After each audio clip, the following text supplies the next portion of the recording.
it's Sejal. So I know the wedding season is here and every second person I know is getting married or going for a wedding. So today's video, I know it might be slightly late, but I have a wedding to go to in the next few days and also after a week after that. So I guess I'm not too late. So this video is a wedding survival kind of video. I'm going to be showing you 3 outfits plus a very easy, doable makeup look for people like you and I who are not like full-on makeup artisty kind of people. And I'm going to be sharing with you my essentials. So that when you have these things, you're sorted for every wedding that you have to go to. So yeah, if this video helps you out, make sure you hit the subscribe button, which is right here. We just hit 50,000 and we're almost at 55,000 actually, which is really crazy. So I would love if you guys would subscribe and hit the bell notification that comes right next to it to be notified every time I upload a video. Self-promo, yes. So yeah, let's just get started.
Alright, so the first essential that I feel is important are a pair of gold heels. Now, I'm not really a heels kind of person, but when you're going for a wedding, heels are really important when you're wearing a lehenga or a sari. Actually, I tend to go with flats with both most of the time, but heels really make me look elegant. Yes, you need to get heels that are very comfortable. Now, these ones are by Tremor. I love Tremor shoes. They're the most comfortable shoes you can ever buy.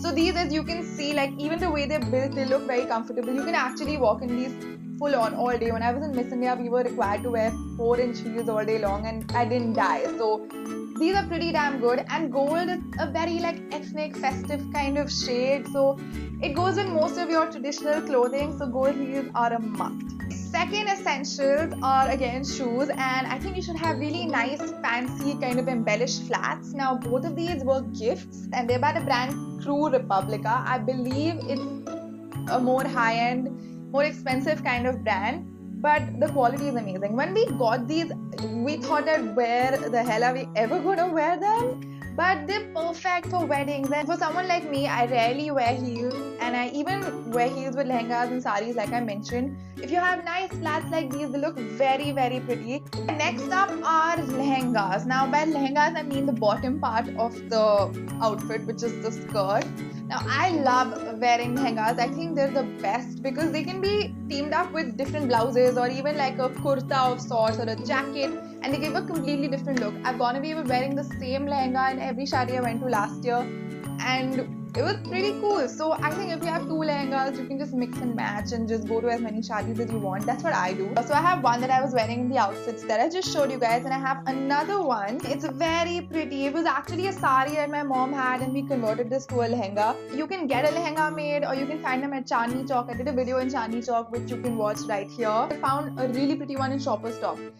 So pretty, and I found it at an airport, so you never know where you would get a nice lehenga. And also lehengas with a nice tassel on the waist and a long, fat, nice embroidered border. They just look the best. Okay, next up are blouses. Now, blouses are also a must-have because you can pair them with lehengas, saris, even nice embroidered palazzo pants. They look super pretty. You can take your mom's sari blouses, you can buy something off Fab India, Shoppers Stop. This really pretty black embroidered one. It's pretty basic, it has that tie at the back, but I love the embroidery. Also, if you have something that's padded, that's much better and it'll look much nicer with the lehenga, which is a very, very cool different design. And I actually designed this one for my mom. So it's a high neck, it has these buttons at the back. So try something different. This one with the lehenga would look super pretty. The next thing, which is pretty obvious, is ethnic jewelry. So you want to get something that looks like this.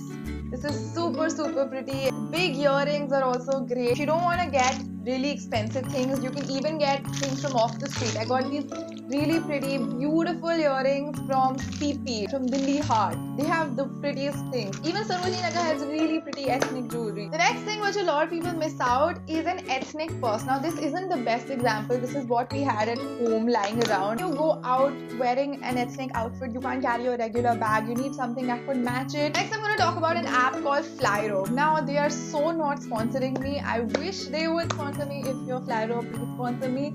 So one of the outfits in the lookbook I rented from there. They have beautiful outfits, guys, at like 10 or 12% of the cost of the actual outfit. They have things like Sabyasachi. They have all designers possible, from like a lower range to a higher range. These outfits you're never gonna wear again, right? So it makes much more sense to rent them. You can even rent jewelry, bags, even Western outfits and gowns and things like that. You have to deposit a security, which is again about like 20 to 30% of the cost. And they give that back after 7 days after you return it. Okay, that is it for the essentials. Let's move on to the makeup. First thing, I'm just clipping my bags off my face, and then I'm using moisturizer. I'm gonna list everything that I use in the box below. Then I'm using foundation. I usually use BB cream, but because it's the night time, I want something that has more coverage. So I'm just dotting that all over my face and then using a beauty blender to just blend all of that in. This is an extremely frustrating process, guys. But yeah, and then I'm using a stippling brush to blend that away and a compact to set all of that stuff. Next, I'm using blush. This is a really pretty orangish sort of rose gold color. It's perfect for Indian wear.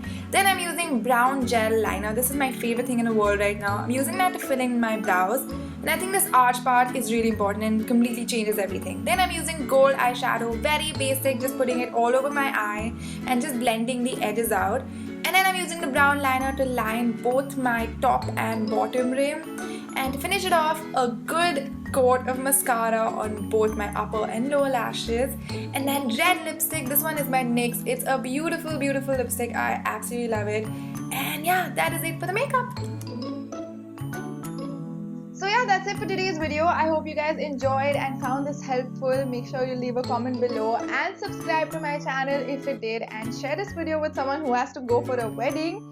And yeah, thank you so much for watching. I shall see you next time.